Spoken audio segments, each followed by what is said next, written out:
On the economy, Austin Goolsbee, the former chair of the Council of Economic Advisors under the Obama administration, said that he felt that the president yesterday in his comments about the GDP report was potentially underplaying the risks of a recession. And he pointed to geopolitical conditions with Ukraine, with Russia cutting off gas to Europe, and also GDP shrinking, saying that people should be nervous. How do you respond to that?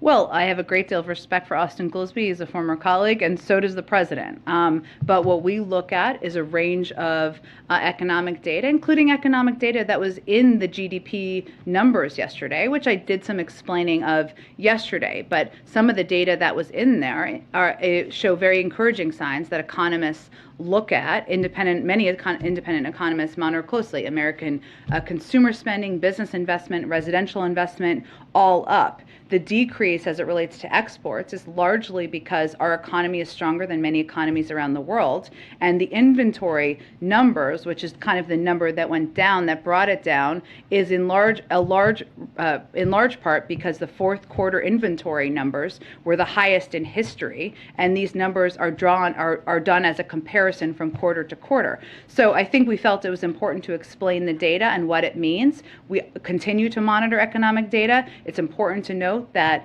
some important components of it are we created more jobs last year than any job in American history. We're at a very low unemployment rate, and while costs are high and inflation is not where we want it to be, the Federal Reserve continues to project that will come down by the end of the year. So our economists and our economic team continues to feel confident in the strength of the economy, even as we monitor a range of data.